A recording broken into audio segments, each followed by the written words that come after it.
Today, I'm back with mega movie numbers for you all. This is where we run down physical media by the numbers. First, we take a look at the top 20 selling 4K Ultra HD discs of a previous week. I give you my thoughts and recommendations on every single title there so you can make better buying decisions for yourself in the future in your physical media collecting journey. And of course, we look at the market share breakdown where we look at all your different disc formats you love, DVDs, Blu-rays, 4K, see how well they're selling in comparison to one another. And then, of course, we make some future predictions of how physical media sales are doing overall, take some educated guesses, have a good time speculating, and just have a great day talking them movies. So, first, before we get into that, if you love collecting physical media just like me, want to be more entertained and informed in the physical media world, you're in the right spot. Go ahead and mega smash that like and subscribe. That way, you stay up to date on all this amazing physical media ness.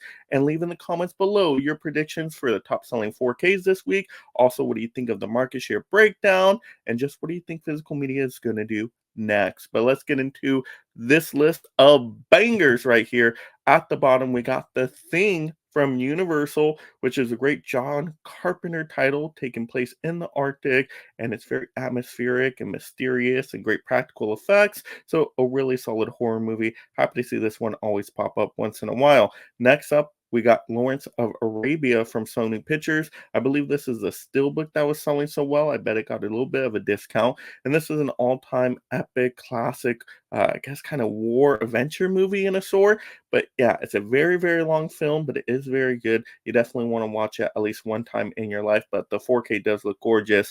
Next up, we got a new one here with Crimson Peak from Arrow Video. And this looks to be a really cool addition. A little too expensive for my taste at the moment, but I do like Crimson Peak. This is a good horror, kind of spooky ghost type of movie from Guillermo del Toro, and I just love the way it looks with the cinematography when you get the blood on the snow. It's very artistic in a way. So yeah, I really enjoyed that one, but just don't need that Arrow edition yet.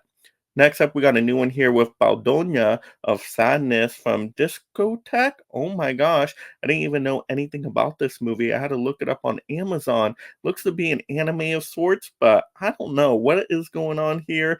I guess the front cover is revealing enough. So, just not the movie I want to add to my personal collection, but hey, if you're into that, you're into that. Have fun. Next up, we got The Fifth Element from Sony Pictures. I like this action sci-fi comedy. Bruce Willis in here, very fun and entertaining. Multipass? Yes, we got to move on to now Dune 2 film collection from Warner. And the Dune movies are awesome action sci-fi epics. They visually look amazing and sound great on the 4K format. I still need to pick up my part two, but part one was a delight, and I like seeing part two in theaters, so I know it's going to be great on the disc. Next up, we got the Planet of the Apes trilogy from 20th Century.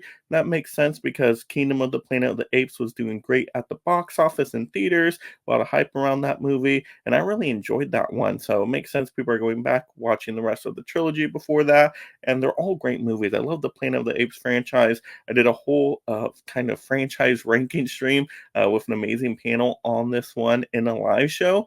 So if you missed that by chance, I'll link that video in the description below if you want to check that out. But yeah, you can't do better than the Planet of the Apes for sci-fi epics. Next up, we got to have Barbie from Warner. And this movie is not my cup of tea. A lot of people loved it, though. Did great at the box office. And it was some people's favorite movie of the year it came out. So yeah, if you enjoyed it, I'm glad you enjoyed it. Next up, we got Oppenheimer Universal, another one that just pairs so nicely with Barbie, apparently, for Barbenheimer. Once again, did great at the box office. Christopher Nolan film, very visually interesting and sounds fantastic. I had a great time at the theaters with it. If it got super discounted on 4K, I would consider adding it to the collection. Just such a long movie, you know. When are you going to watch it again? Who knows? All right, next up, we got Star Wars Andor, the complete first season from Disney and Lucasfilm. And I just got through my steelbook I picked up, and this show was actually pretty good. At first, when I tried streaming it, first couple episodes kind of bored me. And so I'm like, I don't know if this show's for me, but I went through the disc. And actually, it was pretty solid. I wouldn't say it's my favorite Star Wars show. I do like the first couple Mandalorian seasons better, but I would say after that, Andor would probably be in the middle right there. So it's a drama show. There is a little bit of some action elements here and there, but don't go into it expecting Star Wars epic action the whole time. It's once more drama centric, and that's fine. I like how Star Wars did something a little bit different with that show style wise. All right, next up we gotta have Star Trek: The Search for Spock, and this is from Paramount. They randomly did a new steelbook of this Star Trek 3 movie, and I like this one. This one's actually one of my favorite ones, just so emotional with Spock and all that. But why just do a random 4K steelbook of this one and not other ones? I don't know. But hey, there you go if you were wanting that one. Next up, we got to have Killer Clowns from Outer Space from Shout Studios, MGM. And I really like this one. I had to pick up the steelbook day one. And normally I don't get stuff day one. You guys know I'm the deal sell person. But I love the front cover with the cotton candy. The clowns are so colorful. And this movie is awesome for a cult classic horror style movie. The music's so fun of it. Just all the weird, wacky killer clown kills. It's yeah, if you're a horror fan, you gotta have Killer Clowns from Outer Space in the collection. All right, next up we got The Crow from Paramount. I still need the 4K of this one. Action revenge story, kind of superhero style in a way. I missed out on the steelbook. Haven't even found the 4K in a Walmart. I mean, this thing sold out crazy, but I'm hoping it gets restocked at some point. And maybe it gets discounted a little bit because I do want that one in the collection. Next up, we got Dune Part 1 from Warner. Makes sense. Dune Part 2 was so hot. Part 1's going to keep selling. Next up, we got a new title here with Bob Marley, One Love from Paramount. And I thought this one was okay. I wanted a little bit more out of it, but it's not terrible. But if you're a Bob Marley fan, you got to at least check it out once, right? Next up, we gotta have Star Wars Obi-Wan Kenobi from Disney Lucasfilm. I've not watched my 4K disc of this one yet. This is next up on the watch list, but I remember streaming it, and it was once again pretty mid for Star Wars, pretty okay. Wanted a little bit more out of it, but we'll see on a rewatch if I fall in love with this one. Next up, we got a new one here with Skadooshi Kung Fu Panda 4 Universal DreamWorks. And I thought this movie was a delight in theaters. I wouldn't mind having it in the physical media collection eventually. But yeah, it's Kung Fu Panda, not a bad one in the bunch. It's one of the best animated franchises of all time. I can confidently say that. Next up, we got Mad Max Fury Road from Warner. Once again, Furiosa came out. Fury Road's going to sell to go along with that. And I loved Furiosa. I don't remember being a massive fan of Fury Road, but people say that's the go to. So maybe I'll go back and rewatch that one. But I already got Blu ray. Next up, we got Batman 1989 from Warner, the new steelbook they came out with. I'm kind of surprised this one sold a lot because we've already had 4Ks of this. We've had steelbooks and a box set from Best Buy before on this one. But hey, happy to see a superhero movie always doing well. One of the best superhero movies of all time. Still one of the best Batman movies out there. Jack Nicholson as the Joker, Michael Keaton as Batman. It's just, there's something to this one. It's awesome. And I love the music in there. Ooh, it is great. So yeah, I might plug in my 4K a little bit later on, just to reminisce of the good times. And number one, if you guessed it, Dune Part 2. Any surprise here from Warner? Yeah, Dune Part 2 is just going to sell so hot for the longest time. It's going to kind of be like Oppenheimer, where it's going to often be on this list for probably about a year. Just one of the hottest selling 4Ks for this year, and for a good reason. I'm sure, once again, looks and sounds great. If it's anything comparable to Part 1, it's probably a mind-blowing experience at home. And the story's really good too. It's a lot better than the first one, in my opinion, more action-packed. It just kind of ties everything together. So yeah, really enjoyed that. That was a decent top 20 list. Not a ton of new titles there, which is probably going to explain the market share breakdown in a little bit here. So I would have liked to see a little bit more new titles. But some of the other ones, some classics showing up again, different studios getting, a little bit of a recognition on there. It seems like an okay week overall, but unfortunately not a great week for 4K. I'm going to tell you what that looks like here on the market share breakdown. So let's bring up a few of the past weeks of the home entertainment charts. So we can look at the trends here. So I'm going to bring up three charts right here. And I do have to make a correction with this one in comparison to last week, because last week it was accidentally a wrong chart swap and a little bit of a mistake on the last video, but these charts should be correct now. Okay, these charts are correct, and we have 4Ks that dropped significantly. That should have been them last week as well, but Yes. So for ending June 1st here, we have now 4Ks at 9.3%. So under 10% there. Now, the week before, we had them drop to under 13%. And then the week before that, they were at 36% almost. So they are pretty high a few weeks ago. And I was shocked by that number. I'm like, oh my gosh, 4Ks are killing it here. You must have got a lot of amazing new titles on 4K. And it made sense for what was being released. But like I said, now we're down to under 10%. I don't like to see that. It could be worse. It could be like back in the day where it was like 5%. But I love to see 4Ks around 15%.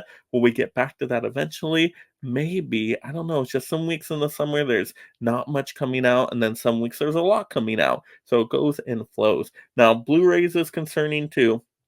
Blu-rays under 18% now, and we see the downward trend. They were 20% and then 25%, so they're going on the decline as well. So 4K Blu-rays, what is happening there? Once again, I think not enough new titles to kind of boost up the sales, and then also maybe people are waiting for sale times from certain boutique labels. They're saving up money for that. Also, for like Amazon Prime Day and all that. So I think people might be holding on to their wallets a little bit more and waiting to kind of explode with those sale and discount times. That's definitely a possibility there. But DVDs now are at 73%. Oh my gosh. And before they were 67, before that 40%. So they just kind of boost back up again. It seems like when there's not many new titles out, people just go back to DVDs because there's so many titles that just come out to DVD. So many direct to physical media titles are just for DVD. You go into Walmart, you see like a million direct to DVD shark movies out there. It's like, okay, what's going on here? And yeah, I mean, they just don't make the Blu-rays for those. They don't make 4Ks for those. It's just is what it is. More people are picking up the DVDs, the cheap, convenient option. And okay, yeah, and that's why DVD is still king, of course. Like I said, I would love to see the numbers a little bit more balanced now, but once again, it comes and flows. So we'll see if in the summer later on it does boost up a little bit those 4K and Blu-ray numbers. But we need more hot titles out there. But I bet you by Criterion on sell time, we'll see a little bit of a boost. But just to talk about the future now, where is physical media going next? We know physical media is struggling out there. We know movies in general are struggling. Even the box office has been struggling in the summer, but we've seen little glimpses of hope, right?